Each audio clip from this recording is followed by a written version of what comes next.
Welcome to CBSE words. इस video में हम ग्रेड 6 साइंस का फोर्थ चैप्टर, इसका नाम है एक्सप्लोरिंग मैग्नेट्स, ये डिस्कस करेंगे। इससे पहले की चैप्टर्स की वीडियो अपलोड हो चुकी है। अगर आपने नहीं देखा तो description as well as comment section में आपको प्लेलिस्ट का लिंक मिल जाएगा, वहां से देख सकते हो। जो लोग मेरी वीडियो पहली बार देख रहे हैं उनको मैं ये बताना चाहता हूँ कि यहाँ पर मैं चीज़ों को बिल्कुल डिटेल में लाइन बाय लाइन एक्सप्लेन करने वाला हूँ, और जो एक्टिविटीज़ हैं उनको प्रैक्टिकली मैं करके दिखाऊंगा ताकि आपकी बेटर अंडरस्टैंडिंग डेवलप हो सके। तो चलिए स्टार्ट करते हैं। Reshma lives in a coastal town of Kerala. तो रेशमा केरला के कोस्टल टाउन यानी ऐसा टाउन जो समुद्र के किनारे है, वहां पर रहती है और उसे स्टोरीज लिखना काफी पसंद है। Her grandmother loves listening to her stories, so Reshma was writing a new story. अब रेशमा एक नई स्टोरी लिख रही थी to share with her grandmother on her 60th birthday. The story was based on a ship carrying spices from Kerala for trade in the olden days. तो story कुछ इस तरह से थी कि एक शिप है जो कि केरला से स्पाइसेस यानी मसाले लेकर जा रहा था, और ये स्टोरी ओल्डन डेज की है, पुराने जमाने की है। Reshma was aware that in those days the sailors use stars to find direction at night. अब रेशमा को ये बात मालूम थी कि उस जमाने में यानी बहुत पहले जो सेलर्स थे, नाविक थे, वो स्टार्स का यूज करते थे डायरेक्शन पता करने के लिए। ये चीजें आप सोशल साइंस में पढ़े होगे, नहीं तो पढ़ोगे इसके बारे में कि कैसे स्टार्स का यूज किया जाता था डायरेक्शन के लिए। तो रात में इस तरीके से डायरेक्शन देखते थे। But in her story a situation arose wherein the sailor got caught in a storm. लेकिन उसकी स्टोरी में एक सिचुएशन आती है जहां पर जो सेलर्स हैं वो तूफान में फंस जाते हैं। With an overcast sky and stars were not visible, और आसमान में एकदम बादल छा जाता है, स्टार्स दिखाई नहीं पड़ते। अब स्टार्स दिखाई नहीं पड़ेंगे तो रास्ता कैसे पता करेंगे? स्टार्स का यूज करके ही वो डायरेक्शन पता कर रहे थे। तो रेशमा ऐसी स्टोरी लिख रही थी, यहां तक जब पहुंची तो कहीं अब कैसे वो लोग डायरेक्शन पता करेंगे? तो रेशमा इस स्टोरी को आगे लेके नहीं जा पा रही थी, as she could not think of a way for sailor to find direction, क्योंकि उसको समझ नहीं आ रहा था कि सेलर्स डायरेक्शन कैसे पता करेंगे, स्टोरी में क्या लिखें कि कैसे उनको डायरेक्शन पता चला। तो उसने इन्फॉर्मेशन को सर्च किया इंटरनेट पे और अपनी स्कूल लाइब्रेरी में। तो वहाँ उसको पता चला कि जो ट्रैवलर्स थे वो एक डिवाइस यूज़ किया करते थे नोन एज मैग्नेटिक कंपास, जिसको हम मैग्नेटिक कंपास कहते हैं, फॉर फाइंडिंग डायरेक्शंस। ये आप देख सकते हो, इस तरह का डिवाइस है, इसको मैग्नेटिक कंपास कहते हैं। इसी का यूज़ करते थे डायरेक्शन पता करने के लिए। अभी डिवाइस क्या है, कैसे वर्क करता है, इसके बारे में आएगा आगे। Reshma had seen pencil boxes purses which had magnet to keep them closed.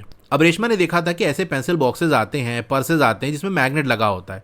Box को ऐसे करीब ले जाओगे तो वो चिपक के बंद हो जाएगा। पर्स होता है उसमें इस तरह से मैग्नेट लगा होता है। जो राइटिंग बोर्ड है उसके स्कूल के अंदर, उसका जो डस्टर है उसमें मैग्नेट लगा है जो कि बोर्ड पे चिपक जाता है, या फिर जहाँ पर स्पेस होती है लगाने की उसको, वहाँ जाके वो स्टिक कर जाता है। लेकिन कभी उसने उसको ध्यान से नहीं देखा। इतना तो आइडिया था कि हाँ यहाँ मैग्नेट है, चिपक रहा है, लेकिन बहुत ध्यान नहीं दिया उस पर। She now became curious to learn more about magnets and magnetic compasses. लेकिन अब वो क्यूरियस हो गई है, मैग्नेट्स के बारे में और जानना चाहती है। ये मैग्नेटिक कंपासेस क्या होते हैं इसके बारे में जानना चाहती है। तो ये फिगर बनी है some common items that have magnets attached to them. तो ये देखो पिन वाला बॉक्स होता है ना, इसमें यहाँ मैग्नेट लगा होता है जिससे पिन्स को निकालना आसान होता है, और बाई चांस अगर गिर जाए तो पूरी नीचे बिखर ना जाए, तो एक तरह से उसको बचाता भी है। डस्टर में होता है, इस तरह से मोबाइल के कवर्स आते हैं जो यहाँ आके ऐसे बंद हो जाते हैं, स्टिक कर जाते हैं। पेंसिल बॉक्स हो गया, कबर्ड हो गया। फ्रिज में इस तरह से होता है जिस पे हम मैग्नेटिक चीज़ें लगा सकते हैं।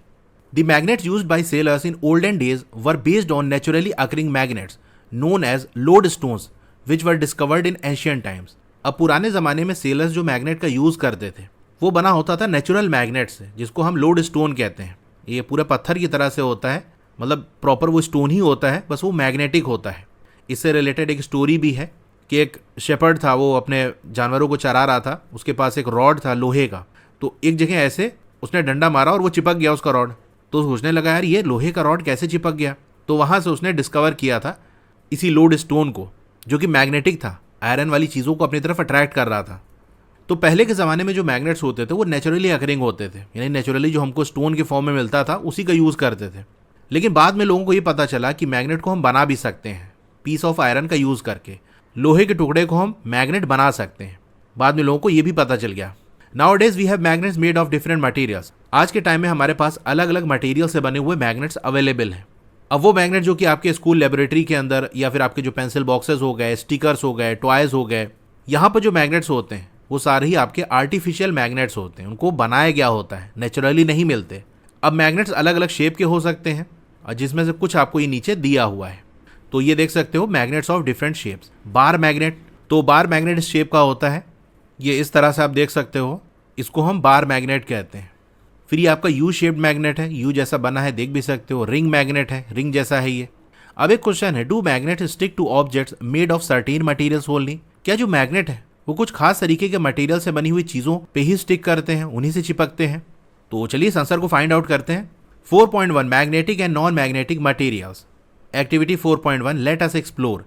Collect a few object made of different materials and also a magnet. Predict which of the object will stick to the magnet, write your prediction in table 4.1। तो ऑब्जेक्ट आपने कलेक्ट कर लिए जो कि अलग अलग मटेरियल से बने हैं, एक मैग्नेट भी आपको ले लेना है। फिर आप प्रिडिक्ट करो, मतलब आपको क्या लगता है, आप अंदाजा लगाओ कि जो ऑब्जेक्ट आपने लिए हैं वो मैग्नेट से स्टिक करेगा कि नहीं। टेस्ट करने से पहले आपको अंदाजा लगाना है, आपको क्या लगता है। Now hold a magnet in your hand and bring it near the object one by one. Observe which of the object stick to the magnet. तो ये देखो फिगर दी है, identifying the materials attracted by a magnet. तो अलग अलग object लिए हैं जो कि अलग अलग मटेरियल से बने हुए हैं, तो इनके करीब हम मैग्नेट ले जाएंगे और टेस्ट करेंगे, देखेंगे कौन सी चीज से स्टिक हो रही है, कौन सी नहीं। जो स्टिक हो रही है वो किस मटेरियल से बनी है, उससे पता चल जाएगा कि कौन से मटेरियल हैं जो कि मैग्नेट को अट्रैक्ट करते हैं या मैग्नेट जिनसे अट्रैक्ट होता है। तो जो भी आपका ऑब्जर्वेशन हो उसको टेबल 4.1 में रिकॉर्ड करो। Table 4.1 identifying the materials attracted by a magnet. तो टेबल में पहला कॉलम है name of object, material which the object is made of. वो ऑब्जेक्ट किस मटेरियल से बना है, प्लास्टिक से बना है, वुड से, ग्लास से, आयरन से या कोई और मटेरियल उससे बना है, ये आपको लिखना है। फिर लास्ट वाले कॉलम के अंदर अट्रैक्टेड बाय मैग्नेट, मैग्नेट से वो अट्रैक्ट होगा कि नहीं, पहले आपको प्रिडिक्शन करना है, बिना टेस्ट करे आप बताओ आपको क्या लगता है अट्रैक्ट होगा कि नहीं। फिर टेस्ट करो तो आपको ऑब्जर्व होगा कि हाँ ये अट्रैक्ट हो रहा है कि नहीं। अब मुझे नॉलेज है इसीलिए मेरा जो प्रिडिक्शन है वो ऑब्जर्वेशन से मैच करेगा, लेकिन आप प्रिडिक्शन वाला कॉलम अपने से ट्राई करना, आपको क्या लगता है, और देखो कितना अंदाजा आपका सही निकला। तो यहाँ पर आपको दिया है कि जैसे हमने ले लिया पेंसिल, पेंसिल किसकी बनी होती है, वुड की, लकड़ी की बनी होती है। पेंसिल के करीब हम मैग्नेट को ले जाएंगे तो प्रिडिक्शन हमारा ये है कि अट्रैक्ट नहीं करेगा। अब मैग्नेट को ले जाकर देखो, अट्रैक्ट नहीं कर रहा है ना, तो ऑब्जर्वेशन भी क्या हो गया, नो, कि मैग्नेट से अट्रैक्ट नहीं होगा। इरेजर, ये हमारा रबर का बना होता है, इसके करीब मैग्नेट ले जाएंगे तो क्या होगा, अट्रैक्ट नहीं करेगा। ले जाके देखो अट्रैक्ट नहीं कर रहा है तो ऑब्जर्वेशन भी नो हो गया। पेपर क्लिप की बात कर लें तो पेपर क्लिप आपकी स्टील की बनी होती है। अब स्टील में बेसिकली आयरन और कार्बन मिला होता है, आयरन और कार्बन को एक प्रॉपर रेशियो में मिलाकर स्टील बनता है। तो चाहे तो आप स्टील लिख लो कि पेपर क्लिप आपकी स्टील की बनी होती है, नहीं तो मेन जो मटेरियल है उसके अंदर वो आयरन होता है, तो आयरन लिख सकते हो। यहाँ पर हमको ऑप्शन दिया भी है तो हम आयरन ही यहाँ पर लिखेंगे। बाकी स्टील भी लिख दोगे तो भी वो भी सही है, क्योंकि बेसिकली स्टील का ही बना होता है। लेकिन जैसे मैंने आपको बताया स्टील के अंदर आयरन और कार्बन होता है। आयरन जो है ये मैग्नेट से अट्रैक्ट होता है, कार्बन अट्रैक्ट नहीं होता। तो स्टील के अंदर मेन चीज जो अट्रैक्शन लाती है वो आयरन ही है, इसीलिए हमने आयरन लिख दिया। तो आपको क्या लगता है, इतना तो जानते ही हो गया लोहे वाली चीज मैग्नेट से अट्रैक्ट होती है, तो ऑब्वियसली प्रिडिक्शन हमारा यस है। अब मैग्नेट को हम पेपर क्लिप के करीब ले जाते हैं, देख सकते हो अट्रैक्ट कर रहा है तो हम यस कर देंगे। हैंडकरचीफ यानी रुमाल, ये कॉटन का बना है, प्रिडिक्शन है नो। मैग्नेट से करीब ले जा रहे हैं तो आप देख सकते हो अट्रैक्ट नहीं कर रहा है। स्टेपलर, ये भी स्टील का बना होता है, मेन मटेरियल आयरन है तो आयरन ही लिख देते हैं। प्रिडिक्शन मेरी है यस। मैग्नेट को इसके करीब ले जा रहे हैं तो देख सकते हो ये अट्रैक्ट कर रहा है। स्केल, ये हमारी प्लास्टिक की बनी हुई है, मेरा प्रिडिक्शन है कि नो, और मैग्नेट इसके करीब ले जा रहा है तो देख सकते हो अट्रैक्ट नहीं कर रहा है। कैंडल वैक्स की बनी होती है, प्रिडिक्शन है नो। मैग्नेट इससे करीब ले जा रहे हैं, देख सकते हो अट्रैक्ट नहीं कर रहा है। मैच बॉक्स यानी माचिस का डिब्बा, कार्डबोर्ड यानी दफ्ती का बना होता है, प्रिडिक्शन है नो। मैग्नेट करीब ले जा रहे हैं तो अट्रैक्ट नहीं कर रहा है। स्क्रू, ये आयरन का बना होता है, प्रिडिक्शन है यस। मैग्नेट करीब ले जा रहे हैं तो ये अट्रैक्ट कर रहा है तो हम कर देंगे यस। टम्बलर यानी गिलास जिसमें पानी पीते हैं, तो ये मैंने लिया है ग्लास का, कांच का। तो गिलास और ग्लास ये अलग चीज़ है। गिलास मतलब पीने वाला जो होता है बर्तन, वो हिंदी में उसको गिलास कहते हैं। तो गिलास की इंग्लिश होती है टम्बलर, और ग्लास मतलब कांच, मटेरियल है ग्लास। प्रिडिक्शन है नो। मैग्नेट करीब ले जा रहे हैं तो अट्रैक्ट नहीं कर रहा है। शार्पनर की बात कर लें तो देखो कुछ ऑब्जेक्ट ऐसे होते हैं जो एक से ज़्यादा मटेरियल से मिलके बने होते हैं, उनमें से आपका ये शार्पनर भी है। जो मेरे पास शार्पनर है उसकी जो बॉडी है वो प्लास्टिक की बनी है और ब्लेड आयरन की लगी है, लोहे की लगी है, तो दो मटेरियल है ना। तो यहाँ पर आपको मेंशन करना पड़ेगा कि किस पार्ट को आप टेस्ट कर रहे हो, क्योंकि जो बॉडी है वो प्लास्टिक की बनी है, उसके करीब अगर हम मैग्नेट को ले जाएंगे तो वो अट्रैक्ट नहीं कर रहा है। लेकिन जो ब्लेड वाला पार्ट है और वो ब्लेड स्क्रू से टाइट है, तो वो स्क्रू वाला जो पार्ट है वो दोनों आयरन का बना है, उसको मैग्नेट अट्रैक्ट करेगा। तो शार्पनर की चलो हम बॉडी की बात कर लें तो ब्रैकेट में बॉडी लिख दिया और बॉडी हमारी प्लास्टिक की बनी है, तो बॉडी के करीब हम मैग्नेट को ले जा रहे हैं तो अट्रैक्ट नहीं कर रहा है। प्रिडिक्शन भी नो और ऑब्जर्वेशन भी नो। बाकी आप शार्पनर की ब्लेड लिखोगे तो वो अट्रैक्ट करेगा, फिर वो आपको मटेरियल में आयरन लिखना पड़ेगा। इसी तरह अ पेयर ऑफ सीजर्स की बात कर लें, जगह नहीं तो सिंपल हमने सीजर्स लिख दिया। तो मेरे पास जो सीजर है वो भी 2 मटेरियल से बनी है। उसका हैंडल वाला पार्ट प्लास्टिक का बना है, ब्लेड वाला पार्ट स्टील का बना है जिसके अंदर आयरन प्रेजेंट है। तो सीजर में चलो हम ब्लेड वाला पार्ट ले लेते हैं, ब्लेड वाले पार्ट की हम बात करते हैं। तो ये आयरन का बना है। प्रिडिक्शन कहती है यस, मैग्नेट इससे करीब ले जाएंगे तो यस अट्रैक्ट करेगा। हैंडल वाला पार्ट जो कि प्लास्टिक का बना है वो मैग्नेट से अट्रैक्ट नहीं होगा। एक लास्ट और ऑब्जेक्ट दिखा देता हूँ, वायर। जो वायर मैंने लिया है वो कॉपर का बना है, ऊपर प्लास्टिक की कवरिंग है लेकिन अंदर जो मेन मटेरियल है वो कॉपर का है। तो कॉपर वाले पार्ट के करीब मैग्नेट ले जाएंगे तो मैग्नेट अट्रैक्ट होगा कि नहीं। कॉपर एक मेटल है, ध्यान रखना। अब आप में से कुछ लोग हो सकता है कहें कि हाँ मेटल है अट्रैक्ट करेगा, तो जो भी प्रिडिक्शन आप लिख सकते हो, मेरी प्रिडिक्शन है नो। और ऑब्जर्वेशन करते हैं, मैग्नेट करीब ले जाते हैं, आप देख सकते हो ये अट्रैक्ट नहीं कर रहा है। अब कुछ टीचर्स मटेरियल की जगह मेटल लिख देते हैं, तो ध्यान रखना सारे ही जो मेटल हैं वो मैग्नेटिक नहीं होते। कुछ ही मेटल है जो कि मैग्नेटिक होते हैं, उसके बारे में अभी हम देखेंगे।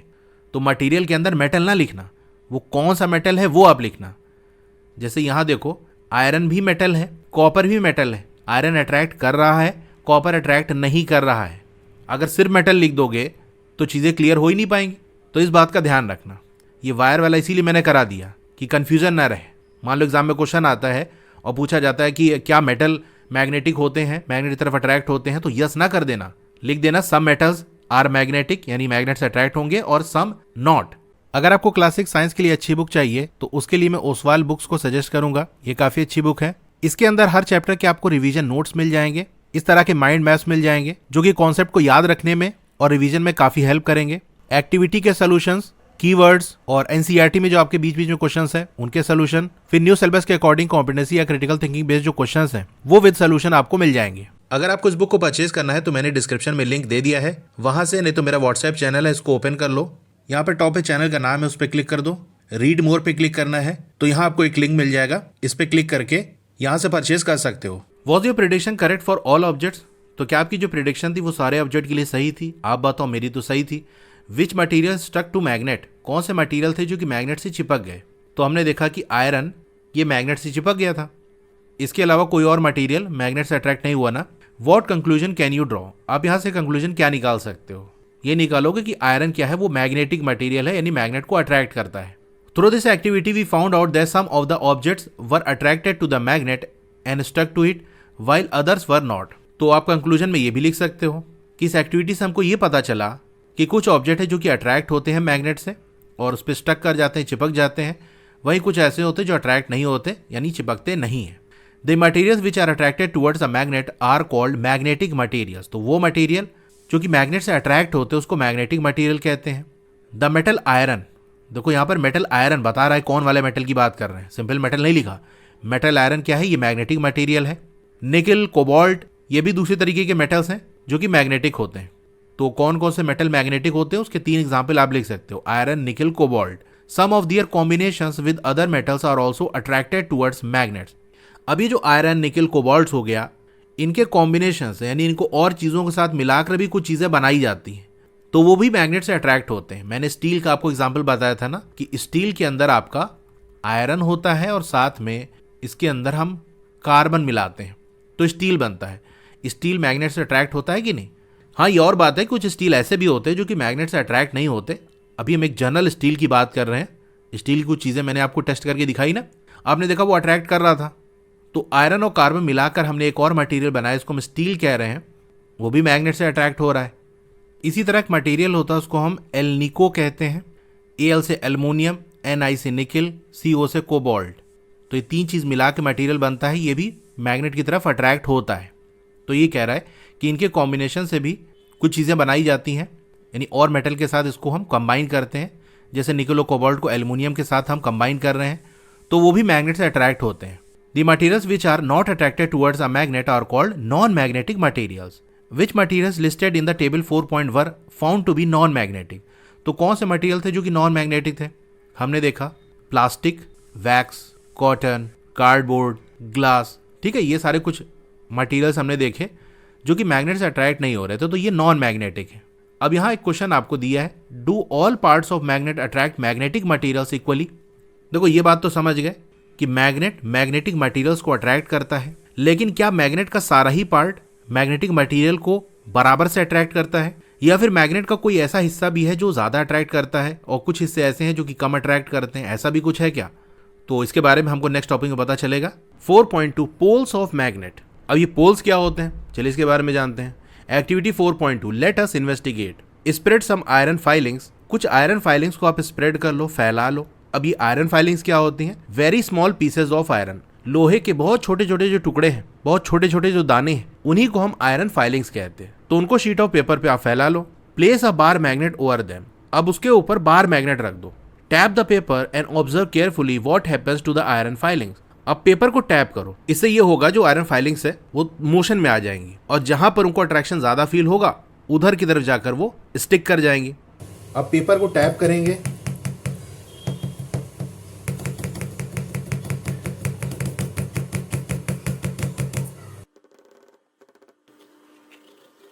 अब यहां पर आप देख पा रहे हो कि इस बार मैग्नेट के दोनों किनारे पे वो ज्यादा अट्रैक्ट हुई है।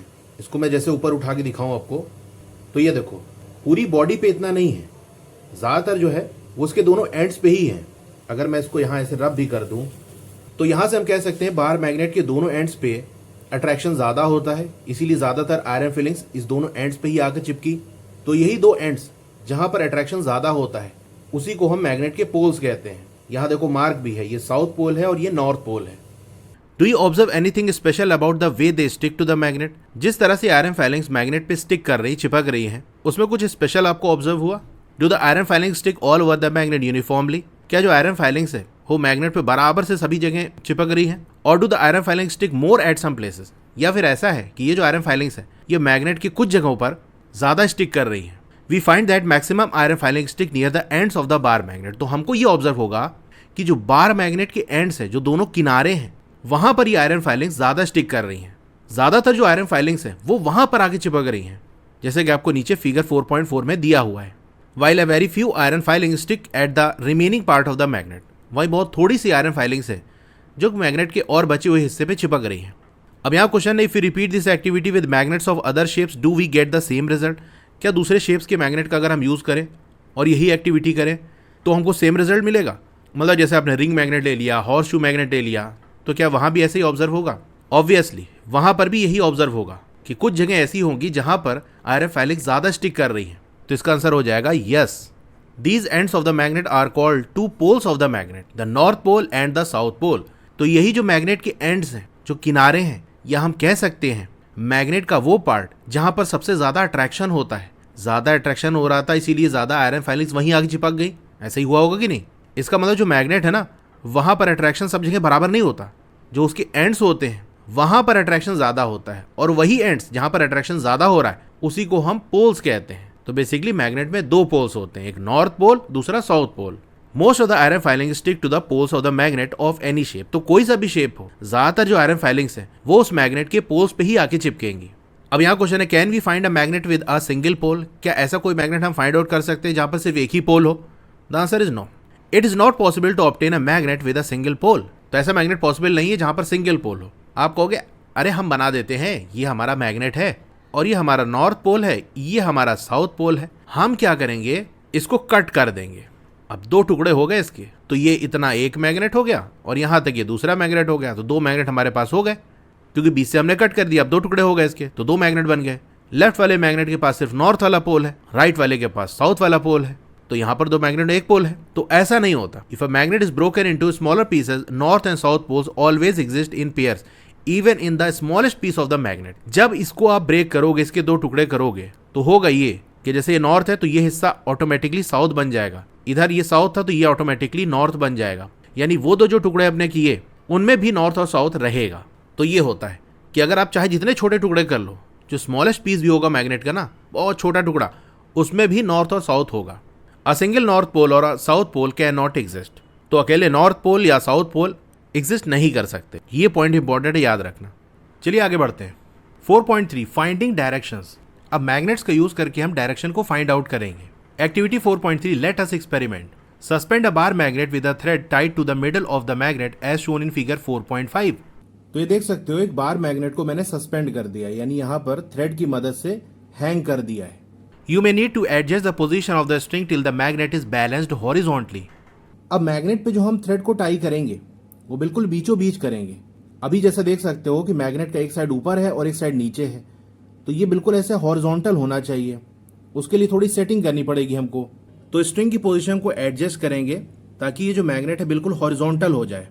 अब देख सकते हो ये बिल्कुल हॉरिजॉन्टल हो चुका है, दोनों साइड बिल्कुल एक लेवल पे है, कोई ऊपर कोई नीचे ऐसा नहीं है। Now rotate the magnet gently in horizontal direction and let it come to rest. अब इस मैग्नेट को रोटेट कराएंगे हॉरिजॉन्टल डायरेक्शन में, तो हल्का सा हम इसको ऐसे पुश कर देंगे और वेट करते हैं, थोड़ी देर में ये रुक जाएगा। तो देखते हैं किस डायरेक्शन में ये आके रुकता है। तो ये ऑलमोस्ट रुक चुका है। Mark the position corresponding to the ends of the magnet on the ground or on a piece of paper stuck to the ground. Join these 2 points on the ground with a line. This line indicates the direction along which the magnet comes to rest. अब एक sheet of paper इसके नीचे हम रख लेते हैं और जिस लाइन के अलॉन्ग ये रुका है उसको ड्रॉ करते हैं। उसके लिए हमको ये करना पड़ेगा कि दोनों मैग्नेट के जो एंड्स हैं वो कहाँ पर आके रुक रहे हैं, उस पॉइंट को हमको मार्क करना है। जैसे इधर एक पॉइंट लगा देते हैं और एक पॉइंट इधर लगा देते हैं, फिर इन दोनों पॉइंट को एक लाइन से हम कनेक्ट कर देंगे। तो ये जो बार मैग्नेट है वो इस लाइन के अलॉन्ग आके रुक रहा है। Now again rotate the magnet by giving a gentle push at its one end and wait till it comes to rest. अब फिर से इसको हम रोटेट कराएंगे, हल्का सा पुश करते हैं और वेट कर लेते हैं कि ये कहां आके रुकता है।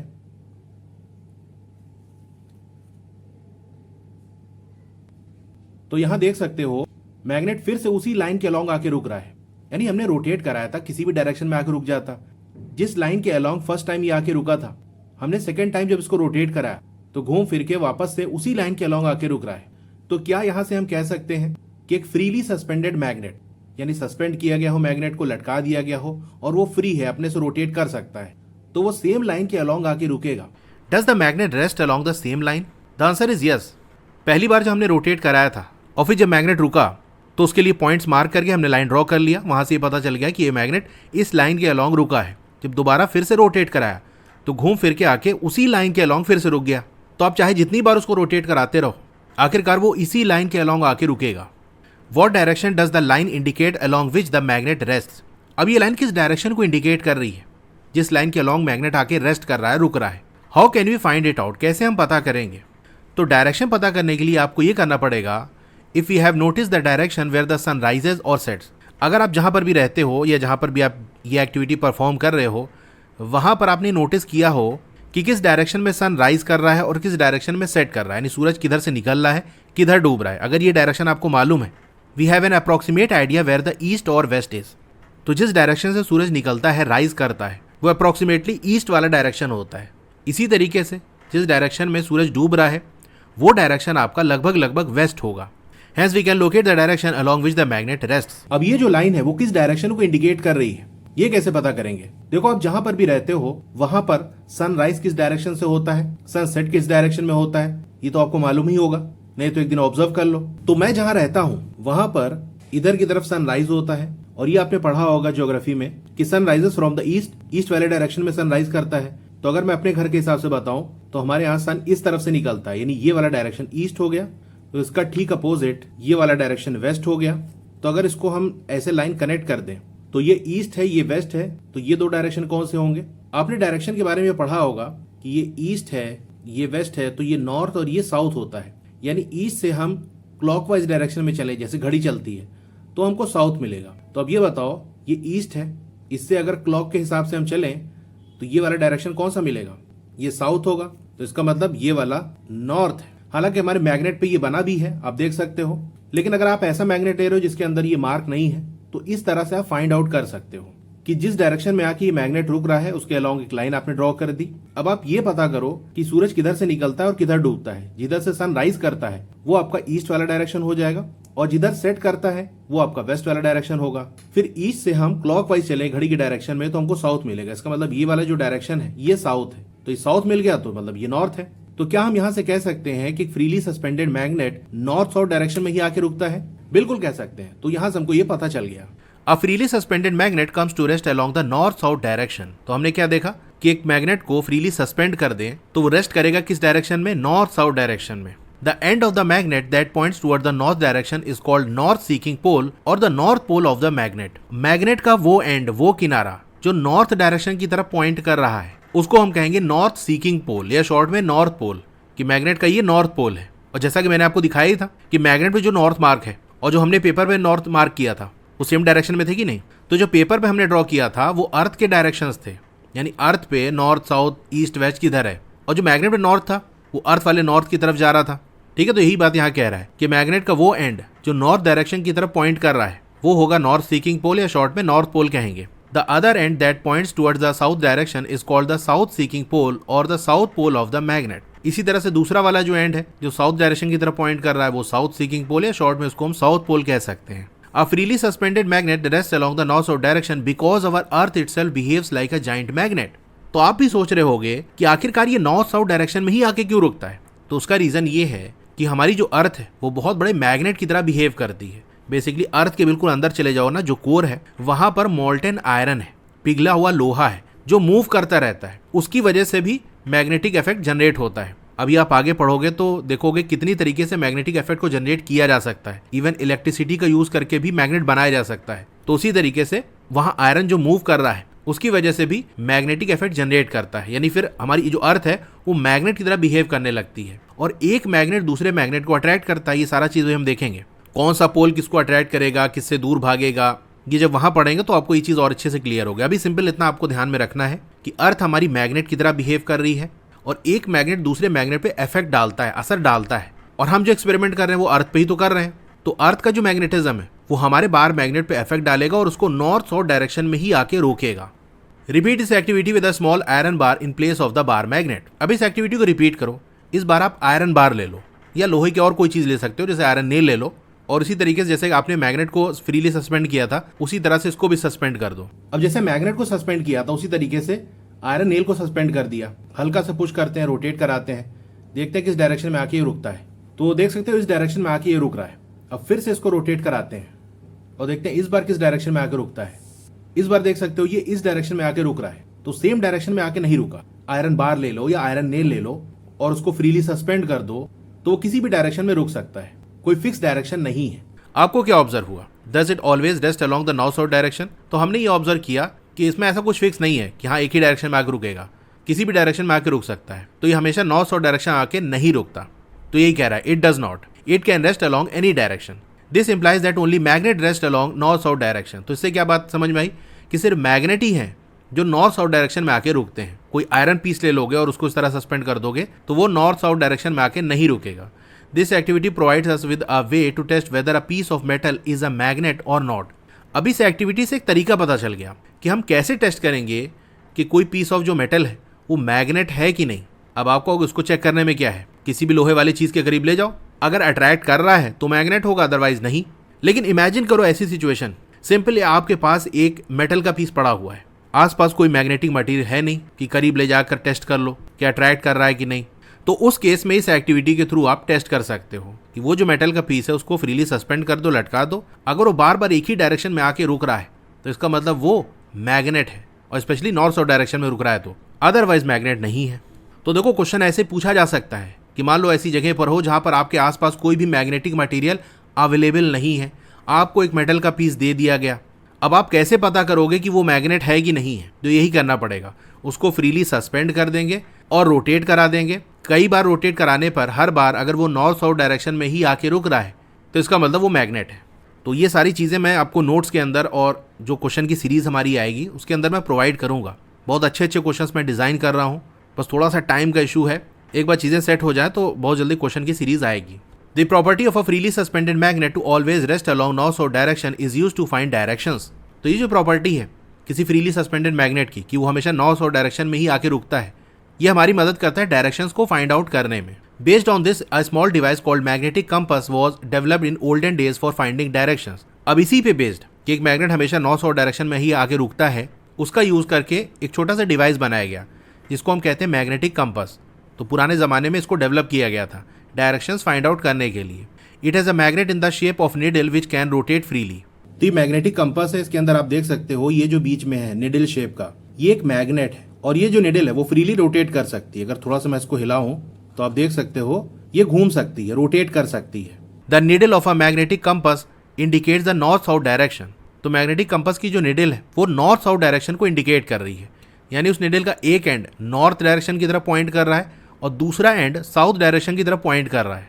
The compass is kept at a place where we wish to know the direction. तो जहां पर भी हमको डायरेक्शन फाइंड आउट करना है तो उस जगह पर हम कंपास को रख देते हैं। After some time the needle comes to rest in north south direction. कुछ टाइम के बाद जो निडल है वो नॉर्थ साउथ डायरेक्शन में आकर रुक जाती है। The compass box is then gently rotated until the north and south mark on dial are aligned with the needle. अब कंपास बॉक्स को हम रोटेट करते हैं, घुमाते हैं, ताकि डायल पे जो नॉर्थ और साउथ मार्क है वो निडल के साथ अलाइन हो जाए। Now all directions at that place are as indicated on the dial. तो इस निडल में आप देख सकते हो एक साइड में ये रेड कलर का पेंट हुआ है, वहीं दूसरा जो एंड है उसमें पेंट नहीं हुआ है। तो ये जो पेंट वाला साइड है ये है नॉर्थ और दूसरा वाला साइड है साउथ, यानी ये जो निडल है वो नॉर्थ साउथ डायरेक्शन में ही आके रुकती है। जहां पर ये पेंट वाला हिस्सा नॉर्थ की तरफ इंडिकेट कर रहा है और अपोजिट वाला साइड साउथ की तरफ इंडिकेट कर रहा है। अगर और भी डायरेक्शंस हमको पता करना है तो हमको क्या करना पड़ेगा, देखो ये नॉर्थ की तरफ इंडिकेट कर रहा है और यहाँ देख सकते हो डायल्स बने हुए हैं, कुछ नंबर्स लिखे हैं और यहाँ पर भी देखो एन लिखा है। एन मतलब नॉर्थ और ये साउथ, ये वेस्ट, ये ईस्ट, इस तरह से दिया हुआ है। तो निडल जो नॉर्थ वाला डायरेक्शन इंडिकेट कर रही है उसको हम ये जो डायल इसमें बना हुआ है उसके साथ अलाइन करेंगे, सेट करेंगे। तो ये थोड़ा सा हम ऐसे रोटेट कराते हैं और ये आप देख सकते हो जो निडल का नॉर्थ है और जो डायल में नॉर्थ बना था उसको हमने एक लाइन में सेट कर दिया। तो अब बाकी सारे जो डायरेक्शंस का आइडिया आपको लेना है वो यहाँ से ले सकते हो। आपको पता करना है वेस्ट किधर है, तो ये देखो वेस्ट इधर की तरफ है, ईस्ट इधर की तरफ है, साउथ इधर की तरफ है, इधर south west, north east, south east. ये सारे डायरेक्शंस आपको डिग्री में जब आप सीखोगे तो इसका भी यूज कर लोगे, कितना डिग्री हमको किधर से जाना है तो वो कहाँ मिलेगा। A magnetic compass is usually a small circular box with a transparent cover on it, as shown in figure 4.6. अब मैग्नेटिक कंपास एक छोटा सा सर्कुलर बॉक्स होता है जिसके ऊपर एक ट्रांसपेरेंट कवर लगा होता है। तो ये इसके ऊपर कवर लगा है, इसके अंदर की जो चीजें हैं वो इसके थ्रू दिखाई पड़ रही हैं। The magnet in the shape of needle is mounted on a pin standing on the bottom of the box. This needle is balanced on pin in such a manner that it can move around this point easily. That is, it can rotate freely. अभी जो needle shape का आप देख रहे हो ये इसका magnet है और ये एक पिन पे माउंट है। ये देख सकते हो यहाँ बीच में एक पिन है जो नीचे बेस से कनेक्टेड है और यहाँ पर इस निडल से, यानी ये जो मैग्नेट है इसके साथ अटैच है, इस तरह अटैच है कि फ्रीली रोटेट कर सके। मतलब बिल्कुल इसको स्टिक नहीं कर दिया गया है, जस्ट इसके ऊपर बैलेंस किया गया है और इस तरह से निडल को बैलेंस किया गया है कि ये फ्रीली रोटेट कर सके। देखो थोड़ा सा अगर मैं हिलाऊं तो ये देख सकते हो अपने से घूम सकता है। The end of the needle which rests in north direction is usually painted red. अब निडल का वो एंड जो रेड कलर से पेंट है, जैसे यहाँ आप देख सकते हो ये नॉर्थ की तरफ इंडिकेट कर रहा है और दूसरा वाला side south. Below the needle there is a dial with directions marked on it. अब इस निडल के नीचे यहाँ पर सब देख सकते हो डायल्स बने हुए हैं जहां पर डायरेक्शंस मार्क होते हैं। अब इसका एक क्वेश्चन है, how can we make our own magnetic compass. अब अपना खुद का मैग्नेटिक कंपास हम कैसे बना सकते हैं, तो चलिए एक्टिविटी के थ्रू सीखते हैं। Activity 4.4 let us construct collect a few materials. कुछ मटेरियल्स आप कलेक्ट कर लो, जैसे कॉर्क पीस। देखो अगर कॉर्क पीस आपके पास नहीं है तो आप थर्मोकोल का भी यूज कर सकते हो। मतलब ऐसी चीज होनी चाहिए जो पानी पे तैरे, हल्की हो, तो वो कोई सी भी ले सकते हो। आयरन स्विंग नीडल, लोहे की जो सिलाई वाली सुई होती है वो आपको ले लेना है। एक परमानेंट मैग्नेट ले लेना है। अ ग्लास बॉल, तो ग्लास बॉल आपको ले लेना है। अब जो भी बॉल ले रहे हो ना, प्लास्टिक का ले सकते हो या कांच का ले सकते हो। मेटल का अवॉइड करना, नहीं तो वो निडल वगैरह जाके चिपक जाएगी। और वाटर ले लेना है। Place the iron swing needle on a wooden table, then keep one pole of the magnet at one end of the needle. अब मैग्नेट का कोई सा एक पोल, चाहे नॉर्थ ले लो या साउथ, उसको निडल के एक एंड पे ले जाके रख दो। Move the magnet over the needle along its length as shown in figure 4.7a। अब मैग्नेट को उस निडल के ऊपर मूव कराओ उसके लेंथ के अलोंग, यानी जिस एंड पे आपने मैग्नेट को रखा है वहां से दूसरे एंड तक ले जाओ उसको। When it reaches the other end of the needle lift it up. जब दूसरे एंड पे पहुंच जाए तो मैग्नेट को उठा लो। तो ये हमने वुडन टेबल पे एक स्विंग निडल को रख लिया है और ये हमारा बार मैग्नेट है।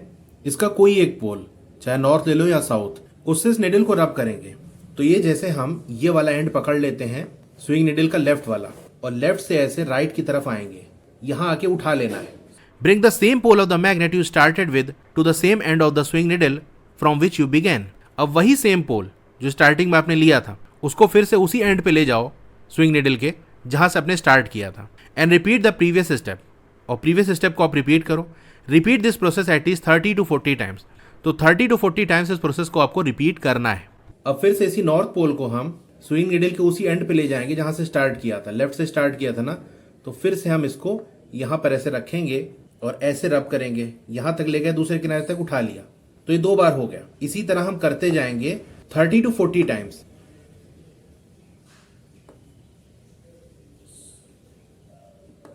Bring some iron fillings or steel pins near the needle. If the pins or iron fillings get attracted to the needle, then that means that the needle has become a magnet. तो ये 40 times मैंने रब कर लिया है। Check करते हैं क्या ये मैग्नेट बन गया है। तो ये स्टील पिन है। अब इसके करीब इस निडल को हम ले जाएंगे, देख सकते हो अट्रैक्ट कर रहा है, यानी ये जो निडल है हमारी ये मैग्नेट बन चुकी है। ये दूसरा वाला एंड देखो, ये देख सकते हो ये इस पे स्टिक करा है, मैंने इसको फंसाया नहीं इसमें, ये देखो। तो हमारी स्विंग निडल अब मैग्नेट बन चुकी है। अब इसका यूज करके हम डायरेक्शंस फाइंड आउट कर सकते हैं। Pass this needle through the cork horizontally. Float the cork in a glass bowl filled with water, such that the needle always remains above the level of the water as shown in figure 4.7b. एक बात का ध्यान रखना, जो needle है वो पानी के सरफेस से ऊपर रहे, पानी पे टच ना कर रही हो। तो इस निडल को मैं थर्माकोल से पास कराता हूं, बिल्कुल हॉरिजॉन्टल, ये देखो इस तरह से, और ये पानी है, इसी के ऊपर फ्लोट करा देते हैं। When the needle comes to rest, your magnetic compass is ready for use. जब निडल रुक जाए तो आपका जो मैग्नेटिक कंपास है वो इस्तेमाल करने के लिए रेडी है, यानी वहां से डायरेक्शन आप पता कर सकते हो। Note the direction in which either side of the needle points. तो देखो किस डायरेक्शन के अंदर निडल पॉइंट कर रही है, तो वही नॉर्थ साउथ डायरेक्शन में पॉइंट करेगी। अब देख सकते हो हमारी जो निडल है वो इसी डायरेक्शन में आके रुकी, तो ये नॉर्थ साउथ डायरेक्शन है। Rotate the cork gently and wait till it stops rotating. अब कॉर्क को रोटेट कराओ और वेट करो जब तक वो रुक ना जाए। Repeat this a few more times. चलो फिर से रोटेट करा देते हैं। तो अगेन ये इसी डायरेक्शन में आके रुक रहा है, और ये डायरेक्शन कौन सा है, नॉर्थ साउथ डायरेक्शन, क्योंकि निडल हमारी मैग्नेट बन चुकी है और मैग्नेट नॉर्थ साउथ डायरेक्शन में अपने आप को आके रोक लेता है। Two the ends of the needle always point in the same direction. क्या जो निडल के एंड्स हैं उसी सेम डायरेक्शन में आके रुक रहे हैं? The answer is yes. Her bar needle उसी एक डायरेक्शन में आके रुक रही है, उसी लाइन के अलॉन्ग रुक रही है, जैसा कि हमारा बार मैग्नेट रुक रहा था, क्योंकि निडल भी तो अब मैग्नेट बन चुकी है, तो उसी तरह से ये बिहेव करेगी। Much before the widespread use of modern magnetic compass, a device similar to the compass needle made by you was used by Indians for navigation at sea. तो ये जो मॉडर्न मैग्नेटिक कंपास है जिसको ऊपर हमने देखा, उसके बहुत ज़्यादा यूज होने से पहले एक डिवाइस जो कि सिमिलर है जैसा कि अभी हमने बनाया, वही निडल को कॉर्क के अंदर इंसर्ट करके ये जो बनाया ना, ऐसा ही डिवाइस इंडियंस यूज करते थे नेविगेशन के लिए, यानी सी में डायरेक्शन पता करने के लिए कि कौन सा डायरेक्शन किधर है। तो क्या था बेसिकली उसके अंदर? It consisted of a magnetized fish shaped iron piece. तो बहुत पहले जो इंडियंस लोग नेविगेशन के लिए कंपास यूज करते थे, उसके अंदर एक मैग्नेटाइज्ड फिश शेप का आयरन पीस होता था, यानी एक लोहे का पीस था, उसका शेप मछली जैसा था, यानी ऐसे कुछ था। तो अगर ऐसे मुंह बना दे, इधर आँख बना दे तो मछली जैसा लग रहा है, तो ऑलमोस्ट वो मछली जैसा था, उसके ऊपर प्रिंटिंग बाकायदा हुई रहती थी मछली जैसी। तो ऐसे फिश शेप का आयरन पीस होता था, उसको मैग्नेटाइज किया जाता था, जैसे कि ऊपर हमने स्विंग निडल को मैग्नेटाइज किया ना, उसी तरह से इसको भी करते हैं। Kept in a vessel of oil. तो एक बर्तन होता था, उसके अंदर ऑयल भरा होता था, उसी में इसको रखा जाता था, और क्योंकि जो आयरन पीस है उसको मैग्नेटाइज किया गया था, मैग्नेट की तरह बिहेव करता था, तो वो आकर अपने आप को नॉर्थ साउथ डायरेक्शन में रोक लेता था। तो वहाँ से उनको डायरेक्शंस का आइडिया मिल जाता था। इट वॉज कॉल्ड मत्स्य यंत्र। इसको मत्स्य यंत्र कहा जाता था, और मात्स्य यंत्र। अब यहाँ पर इसका एक क्वेश्चन है, what happens when we bring two magnets closer to each other. अगर दो मैग्नेट को एक दूसरे के करीब ले आए तो क्या होगा? तो इसका आंसर हमको नेक्स्ट टॉपिक में मिलेगा। अगर आपने व्हाट्सएप चैनल को अभी तक ज्वाइन नहीं किया तो उसे ज़रूर से ज्वाइन कर लो, डिस्क्रिप्शन में मैंने लिंक दे दिया है। उससे फ़ायदा ये होगा, क्लास 6 से रिलेटेड जो भी इन्फॉर्मेशन होगी वो आपको वहाँ से मिलती रहेगी। फॉर एग्जाम्पल कोई नई वीडियो आई या फिर नोट से रिलेटेड कोई इन्फॉर्मेशन है, तो क्लास 6 से रिलेटेड जो भी अपडेट्स हैं वो आपको उस व्हाट्सएप चैनल पे मिलती रहेंगी। डोंट वरी, आपका नाम, फ़ोन नंबर किसी को भी विजिबल नहीं होगा। इनफैक्ट मुझे भी नहीं पता चलेगा किसने मेरे चैनल को ज्वाइन किया। ठीक है, तो उसे ज़रूर से ज्वाइन कर लेना। 4.4 attraction and repulsion between magnets. तो इस टॉपिक में मैग्नेट्स के बीच में होने वाले अट्रैक्शन और रिपल्शन को स्टडी करेंगे। अट्रैक्शन मतलब एक दूसरे की तरफ अट्रैक्ट होना, खिंचे हुए आना, और रिपल्शन का मतलब एक दूसरे से दूर भागना। तो मैग्नेट्स अट्रैक्ट भी करते हैं, एक दूसरे के करीब भी आते हैं, और रिपेल भी करते हैं एक दूसरे को, एक दूसरे से दूर भी भागते हैं। कब अट्रैक्ट करेंगे, कब रिपेल करेंगे, चलिए इसके बारे में जानते हैं। Activity 4.5 let us experiment. Take a pair of bar magnets on which north and south poles have been marked. तो एक पेयर ऑफ बार मैग्नेट्स आपको ले लेना है, उन बार मैग्नेट्स पे नॉर्थ और साउथ पोल मार्क हो, यानी लिखा हो उस पे नॉर्थ और south. Mark the two bar magnets as A and B. अब उन दोनों बार मैग्नेट का कुछ नाम रख दो, एक का नाम ए रख दो, दूसरे का बी रख दो। Place the longer side of magnet A over 5 to 6 shaped pencils as shown in figure 4.8 A. तो नीचे आप फिगर देख सकते हो कि जैसे ये वाला मैग्नेट है, इसका नाम हमने मैग्नेट ए रख दिया। इसको कुछ राउंड शेप की पेंसिल्स के ऊपर आपको रख देना है। 5 to 6 आप पेंसिल कलर ले सकते हो, लेकिन ध्यान रखना वो राउंड शेप की हो, उसी के ऊपर इस तरह से आपको रख देना है। Now bring one end of magnet B near the end of magnet A placed on the pencils. Make sure that the two magnets do not touch each other. Observe what happens. अब ये जो roller पे magnet रखा है इसका नाम ए रख देते हैं, यानी ये मैग्नेट ए है, और हमारे हाथ में जो मैग्नेट है इसका नाम बी रख देते हैं कि ये मैग्नेट बी है। अब मैग्नेट बी का जो नॉर्थ पोल है वो मैग्नेट ए के साउथ पोल के करीब ले आएंगे, तो देखना क्या होता है, अट्रैक्शन हुआ कि नहीं। ये ए वाला जो मैग्नेट है ये बी की तरफ आया कि नहीं। तो हमने इस केस में देखा कि अट्रैक्शन हुआ। Next bring the other end of magnet B near the same end of magnet A. अब मैग्नेट बी का जो दूसरा वाला एंड है, यानी साउथ वाला जो पोल है, उसको मैग्नेट ए के उसी एंड की तरफ ले आओ, यानी मैग्नेट बी के साउथ पोल को मैग्नेट ए के साउथ पोल के करीब ले आओ, जैसा कि आपको 4.8 बी वाले में दिया है, ये वाली फिगर में। इस बार मैग्नेट बी का जो साउथ वाला पोल है वो ए के साउथ के करीब ले जाते हैं, और देखना क्या होता है, मैग्नेट ए हमारा दूर भाग रहा है, यानी इस केस में रिपल्शन हुआ। तो अट्रैक्शन का अपोजिट रिपल्शन। तो अट्रैक्शन का मतलब एक दूसरे से करीब आना, एक दूसरे की तरफ खींचे हुए आना, और रिपल्शन का मतलब एक दूसरे से दूर भागना। तो यहां पर रिपल्शन हुआ, तो एक मैग्नेट के साउथ को दूसरे मैग्नेट के साउथ के करीब ले आ रहे हैं, तो हमको रिपल्शन देखने को मिल रहा है कि वो एक दूसरे से दूर भाग रहे हैं। अगर इस चीज को हम रिवर्स कर दें, चलो नॉर्थ को इधर ले आ देते हैं, और ये जो मैग्नेट बी है हमारा, इसके नॉर्थ पोल को उसके सामने कर देते हैं, यानी नॉर्थ को नॉर्थ के करीब ले आ रहे हैं, तो ये फिर से रिपल्शन हुआ। यानी साउथ को साउथ के करीब ले आओ या नॉर्थ को नॉर्थ के करीब ले आओ, दोनों ही केस में हमको रिपल्शन देखने को मिलेगा। वहीं अगर अनलाइक पोल है जैसे नॉर्थ और साउथ, ये एक दूसरे को अट्रैक्ट करेंगे। Does the magnet A on the pencils begin to move. क्या पेंसिल्स के ऊपर जो मैग्नेट ए रखा हुआ है वो मूव करने लगा? The answer is yes. Does it always move in the direction of the approaching magnet. क्या ये अप्रोचिंग मैग्नेट, यानी जो मैग्नेट करीब हम ले आ रहे हैं, बी वाला मैग्नेट, उसी की डायरेक्शन में हमेशा मूव कर रहा है? The answer is no. पहले वाले केस में मैग्नेट ए मैग्नेट बी की तरफ मूव करा, लेकिन दूसरे वाले केस में मैग्नेट ए मैग्नेट बी से दूर भाग गया। What do these observation suggest. अब ये ऑब्जर्वेशन आपको क्या सजेस्ट करते हैं? तो दोनों केस हमने देख लिया, अट्रैक्शन का भी, रिपल्शन का भी। You will see that unlike poles of two magnets, that is the north pole of one magnet and south pole of other magnet attract each other।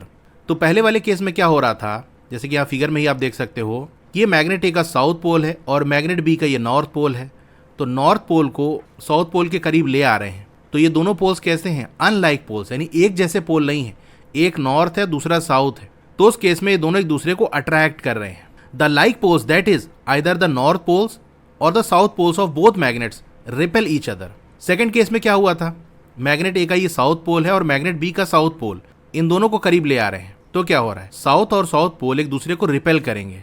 देखो मैग्नेट ए दूर भाग गया था, तो साउथ पोल को साउथ पोल के करीब ले आओ या नॉर्थ पोल को नॉर्थ पोल के करीब ले आओ, ये दोनों एक दूसरे को रिपेल करेंगे, एक दूसरे से दूर भागेंगे। तो यहां से हम ये कह सकते हैं जो लाइक पोल्स हैं, यानी एक जैसे पोल, चाहे साउथ और साउथ हो गया या नॉर्थ और नॉर्थ हो गया, इनको हम कहते हैं लाइक पोल्स, एक जैसे ही पोल्स। ये क्या करते हैं, रिपेल करते हैं। तो मोस्ट इंपॉर्टेंट लाइन है, याद रखना। डायरेक्ट क्वेश्चन आ जाता है कि बताओ अनलाइक पोल्स क्या करते हैं, अट्रैक्ट करते हैं कि रिपेल करते हैं? तो अनलाइक जो एक जैसे नहीं है, जैसे नॉर्थ साउथ साउथ नॉर्थ, तो ये अट्रैक्ट करेंगे। वहीं जो लाइक पोल्स हैं, एक जैसे पोल्स, साउथ और साउथ, नॉर्थ और नॉर्थ, ये रिपेल करेंगे, एक दूसरे से दूर भागेंगे। Repeat the activity by using an iron bar in place of one of the magnets. अब इसी चीज को हम आयरन पीस के साथ टेस्ट करते हैं। ये देखो आयरन का एक पीस यहां पर मैंने रख दिया है। अब मैग्नेट का साउथ पोल इसके करीब ले जाते हैं, तो देख सकते हो अट्रैक्शन हुआ। नॉर्थ पोल करीब ले जाते हैं, देखो फिर से अट्रैक्शन हुआ। तो अगर एक मैग्नेट और आयरन पीस के साथ हम यही चीज करें तो वहां पर ऐसा कुछ नहीं हो रहा है, हर केस में अट्रैक्शन ही हो रहा है, चाहे नॉर्थ पोल करीब ले आए आयरन पीस के या south pole. What do you observe this time? You will find that both the ends of the iron bar will be attracted by both the north and south poles of the magnet। तो हमने क्या देखा कि iron bar के करीब magnet का चाहे north pole ले जाओ या साउथ पोल ले जाओ, दोनों ही केस में अट्रैक्शन होगा। From this activity we can find that a magnet can be identified by its property of repulsion. तो इस एक्टिविटी से हमको ये बात पता चल गई कि मैग्नेट को हम आइडेंटिफाई कर सकते हैं, पहचान सकते हैं उनकी रिपल्शन वाली प्रॉपर्टी से। यानी अगर दो मैग्नेट हैं तो वो एक दूसरे को अट्रैक्ट भी करेंगे और रिपेल भी करेंगे। मैग्नेट्स के बीच में रिपल्शन भी होता है, लेकिन अगर एक मैग्नेट है और एक दूसरा कोई मैग्नेटिक मटेरियल है जैसे आयरन पीस है, तो उनके बीच में हमेशा अट्रैक्शन ही होगा। तो अगर मान लो ऐसा क्वेश्चन आपको दे दिया जाए या ऐसी सिचुएशन आपको दे दी जाए कि जैसे आपके पास एक ये मैग्नेट है, इसका ये नॉर्थ पोल है और ये साउथ पोल है, और एक दूसरा मेटल का पीस आपके पास है।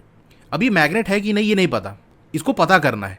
तो एक तरीका तो आपने पहले सीखा था कि सिंपल क्या करो, इसको स्ट्रिंग से बांध के यानी थ्रेड से बांध के हैंग कर दो, यानी फ्रीली सस्पेंड कर दो। तो बार बार एक ही डायरेक्शन में यानी नॉर्थ साउथ डायरेक्शन में ही आके रुक रहा है, तो उसका मतलब ये मैग्नेट है। एक तरीका तो वो है। एक तरीका जो हमको यहाँ ये पता चला कि भैया एक मैग्नेट हमको दिया है, अगर ये मैग्नेट होगा तो उसके बीच में रिपल्शन भी होगा। तो क्या करो, इस मेटल के पीस को इस मैग्नेट के करीब ले आओ। अगर रिपल्शन हो रहा है तब तो पक्की बात है कि हाँ ये मैग्नेट है। अगर अट्रैक्शन हो रहा है तो क्या करो, इस मेटल के पीस को उलट दो। अब ये वाला किनारा इसके करीब ले आओ। अगर इस केस में भी अट्रैक्शन हो रहा है, इसका मतलब फिर ये कोई मैग्नेटिक मटेरियल है, ये मैग्नेट नहीं है। लेकिन अगर ये अपोजिट वाला एंड इसके करीब ले आ रहे हो और रिपल्शन हो रहा है, इसका मतलब ये मैग्नेट है। यानी बेसिकली हुआ ऐसा रहा होगा कि जैसे मान लो ये मैग्नेट है, इसका अगर ये नॉर्थ पोल है और ये साउथ पोल है, तो जब इसके करीब ले आओगे तो अट्रैक्ट करेगा।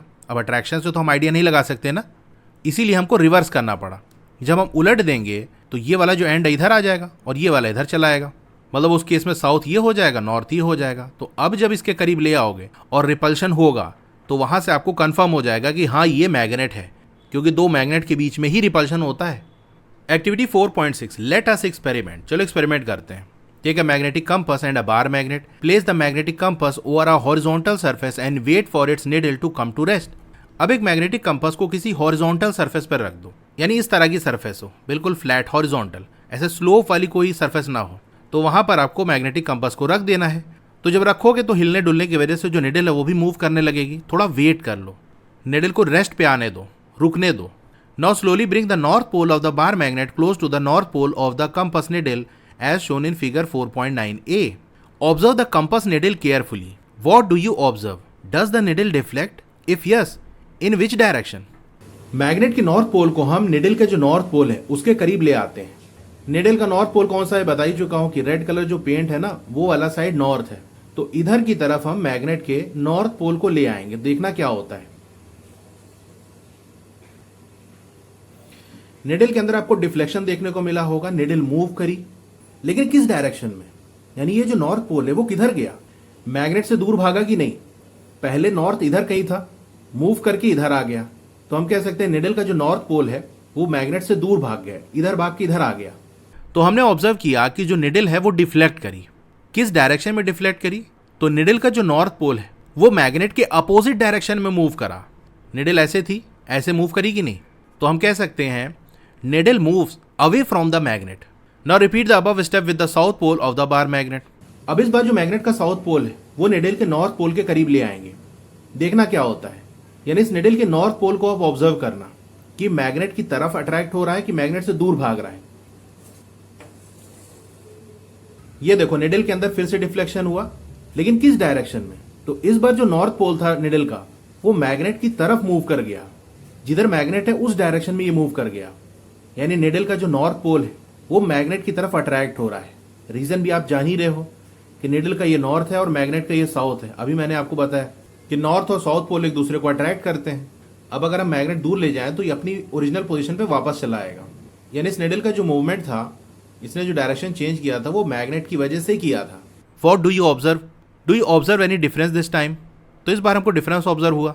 इस बार जो नॉर्थ पोल है वो मैग्नेट की तरफ मूव कर गया, डिफ्लेक्शन इस बार भी हुआ, लेकिन इस बार निडल का जो नॉर्थ पोल है वो मैग्नेट की तरफ मूव करा। When the north pole of a magnet is brought closer to the north pole of compass needle, it moves away as shown in figure 4.9a. तो जब मैग्नेट का नॉर्थ पोल कंपास निडल के north pole के करीब लाया जाता है तो वो जो निडल है वो उस मैग्नेट से दूर भागती है। ये हमने देख ही लिया। When the south pole of the magnet is brought closer to the north pole of the compass needle, it moves closer. वहीं अगर साउथ पोल को हम मैग्नेटिक कंपास के नॉर्थ पोल के करीब ले आ रहे हैं, यानी साउथ और नॉर्थ को करीब ले आ रहे हैं, तो निडल का जो नॉर्थ पोल है वो मैग्नेट से करीब आ रहा है। यानी सिंपल में हम कह सकते हैं जो निडल है वो मैग्नेट की तरफ आ रही है, उसके क्लोज आ रही है। अब यहाँ पर ये कह रही है कि suppose we place a piece of wood between the compass needle and the magnet, will this affect the deflection of the compass needle? अगर एक वुड को हम कंपास निडल और मैग्नेट के बीच में रख दें तो क्या ये कंपास निडल के डिफ्लेक्शन को अफेक्ट करेगा? चलिए फाइंड आउट करते हैं। Activity 4.7, let us investigate. Repeat the first और second part of activity 4.6 without disturbing the bar magnet and magnetic compass, place a piece of wood between them perpendicular to the table as shown in figure 4.10। तो जैसा आपको यहाँ figure में दिया है इसी तरीके से आपको एक वुड को बीच में रख लेना है। Observe the compass needle carefully. अब मैग्नेट के साउथ पोल को हमने कंपास के करीब रख दिया है, जिसकी वजह से जो निडल है वो डिफ्लेक्ट हुई। अब देख सकते हो नॉर्थ पोल ये मैग्नेट की तरफ मूव कर चुका है। अब इन दोनों को बिल्कुल भी डिस्टर्ब नहीं करेंगे, एक वुडन पीस इसके बीच में ले आके रख देते हैं। निडल में कोई डिफ्लेक्शन आपको देखने को मिला? बहुत हल्का सा वाइब्रेट करी, हल्का सा हिली, बस कोई मेजर मूवमेंट नहीं हुआ। Is there any effect on the deflection of compass needle due to the piece of wood? The answer is no. कोई भी इफेक्ट हमको देखने को नहीं मिला। Record your observation in table 4.2। Repeat the process by replacing piece of wood by a cardboard sheet, thin plastic sheet and thin glass sheet. अब इसको हटा देते हैं और इसकी जगह एक कार्डबोर्ड शीट रख देते हैं। अब भी देख सकते हो कोई भी चेंज यहाँ देखने को नहीं मिला, निडल डिफ्लेक्ट नहीं करी। ये एक प्लास्टिक शीट है, ये मैग्नेट और कंपास के बीच में ले आए, अभी भी कोई डिफ्लेक्शन हमको देखने को नहीं मिल रहा है। इसी तरह से आप अलग अलग मटेरियल के साथ टेस्ट कर सकते हो। पतली सी ग्लास की शीट इनके बीच में रख दो, वहां भी आप यही देखोगे कि मैग्नेट और कंपास के बीच में अगर कोई मटेरियल आ रहा है, कौन से मटेरियल? वुड हो गया, कार्डबोर्ड हो गया, प्लास्टिक हो गया, ग्लास हो गया, तो उसकी वजह से निडल के अंदर कोई भी डिफ्लेक्शन देखने को नहीं मिल रहा है। यानी ये निडल मूव क्यों करी थी? इस बार मैग्नेट की वजह से। तो इन दोनों के बीच में अगर कोई नॉन मैग्नेटिक मटेरियल आ रहा है तो उसकी वजह से कनेक्शन इनका टूटेगा नहीं। यानी magnetic effect non magnetic material के थ्रू भी एक्ट करता है।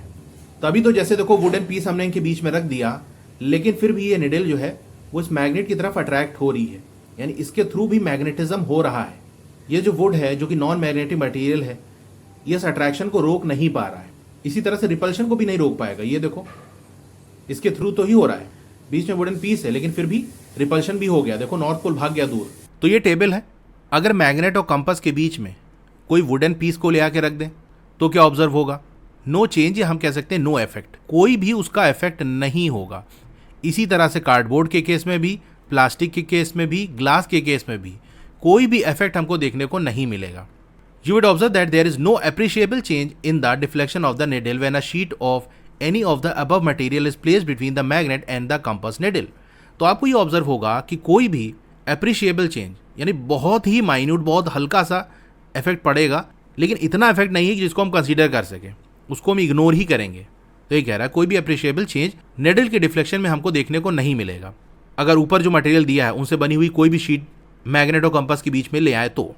So we can conclude that the magnetic effect can act through non-magnetic materials.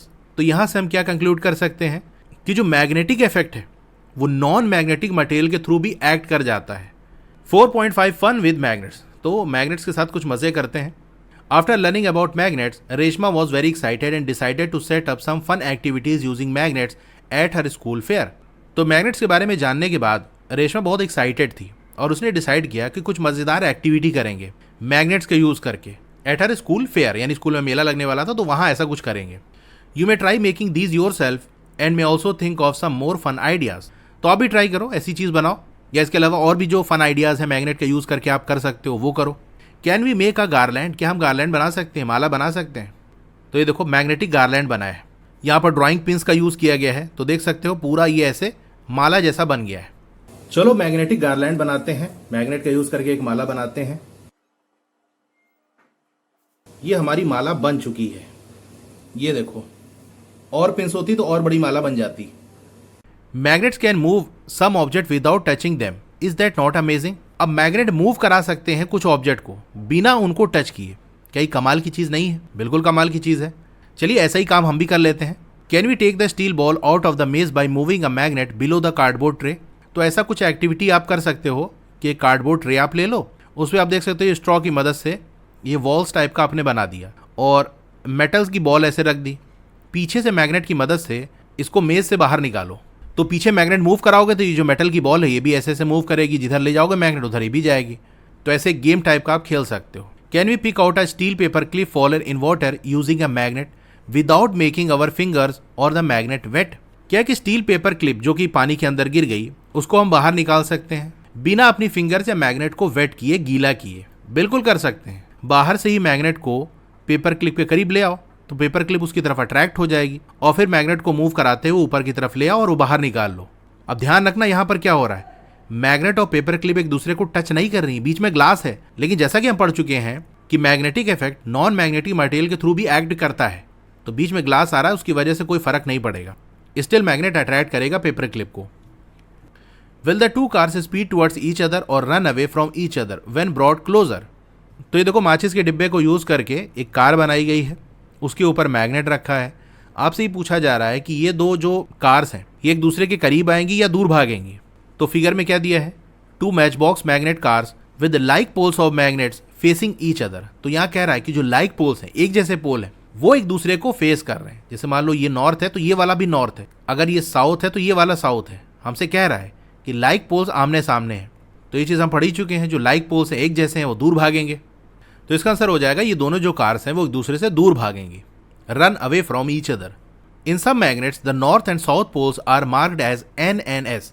तो कुछ मैग्नेट्स के अंदर जो नॉर्थ और साउथ पोल है उनको एन और एस से मार्क किया गया रहता है। जो मैग्नेट मैंने यूज़ किया उस पर भी आपने देखा होगा एन और एस लिखा हुआ है। In some other magnets the north pole is indicated by white dot. वहीं दूसरे जो मैग्नेट्स हैं उनमें ऐसा होता है कि जो नॉर्थ पोल है उसको व्हाइट डॉट से इंडिकेट करते हैं, जैसे कि यहाँ पर यूज़ किया गया है। तो ये क्या होगा, व्हाइट डॉट मतलब नॉर्थ, तो ये नॉर्थ, इधर भी व्हाइट डॉट है मतलब ये नॉर्थ। तो ये बात भी आप याद रखना कि मान लो यही क्वेश्चन होता और आपको ना बताया होता कि दोनों लाइक पोल्स हैं, नीचे वाली इन्फॉर्मेशन ना दी होती, तो क्या करते? अब यहाँ तो नॉर्थ और साउथ लिखा नहीं है, तो आप कैसे पहचानते? तो ध्यान रखना ये व्हाइट डॉट है इसका मतलब ये नॉर्थ है, इधर भी व्हाइट डॉट है इसका मतलब नॉर्थ है। तो लाइक पोल्स हैं, ये दोनों गाड़ी एक दूसरे से दूर भागेगी। Sometimes the north pole of a magnet is painted red and south pole is painted blue. कभी कभी ऐसा होता है कि जो नॉर्थ पोल है मैग्नेट का उसको रेड कलर से पेंट कर देते हैं। जो मैग्नेट मैंने यूज़ किया था उसमें भी ऐसा था ना, एन और एस भी लिखा था और साथ में पेंट भी अलग अलग था। जो नॉर्थ पोल है उसको रेड कलर से पेंट किया गया था और साउथ को ब्लू कलर से पेंट किया गया था। तो ये चीज़ें भी आप याद रखना कि एन और एस से नॉर्थ और साउथ को पहचान सकते हैं, व्हाइट डॉट से हम पहचान सकते हैं कि ये नॉर्थ पोल है। कोई मैग्नेट आपको दे दिया, मान लो ऐसे क्वेश्चन दे दिया एग्जाम में, ये मैग्नेट बना दिया और ये ऐसे दे दिया, आपसे कहा कि बताओ कौन सा नॉर्थ है कौन सा साउथ। तो जो रेड कलर से पेंट है वो वाला एंड नॉर्थ है और जो ब्लू कलर से पेंट है वो साउथ है। How to keep the magnet safe. अब मैग्नेट्स को हम सेफ कैसे रख सकते हैं? अब मैग्नेट खुद ही बता रहा है कि क्या करना पड़ेगा। स्टोर मी प्रॉपरली, सही से मुझे स्टोर करो। कैसे स्टोर करो? Keep me in pairs with unlike poles on the same side. मुझे पेयर्स में रखो, यानी दो मैग्नेट को करीब करीब रखना है और दोनों मैग्नेट के जो अनलाइक पोल्स हैं, अलग अलग जो पोल्स हैं, उनको सेम साइड पे रखना है। Keep a piece of wood in between, बीच में एक वुड का पीस रख लो, वुड का भी रख सकते हो, कोई प्लास्टिक का पीस भी रख सकते हो, यानी कोई नॉन मैग्नेटिक मटेरियल आपको रख लेना है। Place 2 pieces of soft iron across the ends, और एंड्स पे सॉफ्ट आयरन का पीस रख लो, जैसे ये दिया हुआ है इन दोनों किनारे पे, बीच में ये वुड है और देख सकते हो इधर ये साउथ वाला है, दूसरे मैग्नेट का ये नॉर्थ है। तो ये हमारे पास दो बार मैग्नेट्स है। इनको रखने का तरीका ये है कि अनलाइक पोल्स को एक दूसरे के साथ रखेंगे। जैसे ये साउथ और साउथ है ना, तो ऐसे नहीं, बल्कि साउथ और नॉर्थ को एक दूसरे के करीब रखेंगे। अब इसके बीच में वुडन पीस रख सकते हो या फिर कोई प्लास्टिक का यानी नॉन मैग्नेटिक मटेरियल आपको रख देना है। तो ये रख दिया, इसको थोड़ा सा ऐसे कर देते हैं। तो आप देख सकते हो ये इधर साउथ है और इधर नॉर्थ है, तो अनलाइक पोल्स आमने सामने है। सॉफ्ट आयरन पीस को यहाँ पर ऐसे ऊपर रख देंगे, इसी तरह से इस वाले एंड में भी सॉफ्ट आयरन पीस को रख देंगे। तो मैग्नेट्स को रखने का तरीका ये है। डू नॉट हीट मी और ड्रॉप मी और हैमर मी। मुझे हीट ना करो कि चलो पका के देखते हैं, गर्म करके देखते हैं क्या होता है। अरे मैग्नेट खराब हो जाएगा, वो अपनी प्रॉपर्टी खोने लगेगा। उसको ड्रॉप भी ना करो, चलो छत से फेंक के देखते हैं क्या होता है, चलो हथौड़ी मार के देखते हैं, ऐसा मत करना। Do not keep me near mobile phones और रिमोट कंट्रोल्स। मुझे मोबाइल फोन्स के करीब, रिमोट कंट्रोल्स के करीब मत रखो, क्योंकि मोबाइल्स के अंदर भी आपका मैग्नेट होता है। जैसे स्पीकर है तो उसके अंदर मैग्नेट लगा होता है, तो उस पर इफेक्ट डालेगा, तो आपका जो डिवाइस है वो खराब हो सकता है। Caution, have fun but treat magnets with care. मजे करो लेकिन मैग्नेट को केयर के साथ ट्रीट करो। अब चलिए फटाक से पूरे चैप्टर की समरी देख लेते हैं। तो मैग्नेट में दो पोल्स होते हैं, नॉर्थ पोल और साउथ पोल। मैग्नेट के जो पोल्स हैं वो हमेशा पेयर्स में होते हैं, यानी सिंगल नॉर्थ पोल या सिंगल साउथ पोल एग्जिस्ट नहीं करता। किसी मैग्नेट के अंदर पोल होगा तो दोनों ही होगा। मैग्नेटिक मटेरियल्स वो मटेरियल्स होते हैं जो कि अट्रैक्टेड होते हैं मैग्नेट की तरफ, वहीं नॉन मैग्नेटिक मटेरियल्स वो मटेरियल्स होते हैं जो कि मैग्नेट की तरफ अट्रैक्ट नहीं होते। एक फ्रीली सस्पेंडेड मैग्नेट रेस्ट करता है हमेशा नॉर्थ साउथ डायरेक्शन के अंदर। जो निडल होती है मैग्नेटिक कंपास की वो इंडिकेट करती है नॉर्थ साउथ डायरेक्शन। जब दो मैग्नेट्स को एक दूसरे के करीब लाया जाता है तो जो लाइक पोल्स हैं, यानी एक जैसे पोल, नॉर्थ और नॉर्थ हो गया, साउथ और साउथ हो गया, ये रिपेल करते हैं, एक दूसरे से दूर भागते हैं। वहीं जो अनलाइक पोल्स हो गए, जो एक जैसे पोल्स नहीं है, जैसे नॉर्थ और साउथ हो गया, एक दूसरे को अट्रैक्ट करते हैं। ठीक है, तो यहाँ आगे चैप्टर हमारा कंप्लीट हो गया। वीडियो अच्छी लगी हो तो लाइक करिए, चैनल पर नया है तो सब्सक्राइब करिए, मोर पे क्लिक कर देना है। फिर से आपको मोर पे क्लिक कर देना है तो डिस्क्रिप्शन ओपन हो जाएगा, स्क्रॉल डाउन करोगे तो आपको क्लास 6 की बुक का लिंक मिल जाएगा, उसके नीचे व्हाट्सएप चैनल का लिंक मिल जाएगा, उसको जरूर से ज्वाइन कर लेना क्योंकि वहां आपको सारी अपडेट मिलती रहेगी। डोंट वरी, आपका नाम और फोन नंबर किसी को विजिबल नहीं होगा। उसके नीचे वेबसाइट का लिंक मिल जाएगा, फिर क्लास 6 मैथ्स के फुल चैप्टर की प्लेलिस्ट आपको मिल जाएगी, उसके नीचे सिर्फ क्वेश्चन अगर आपको देखना है तो वाली प्लेलिस्ट मिल जाएगी, उसके नीचे साइंस की प्लेलिस्ट मिल जाएगी। तो जिसकी भी वीडियो देखनी है उसके साथ में जो लिंक है उस पर क्लिक करोगे तो वो प्लेलिस्ट ओपन हो जाएगी, वहां से देख सकते हो। Okay, thank you.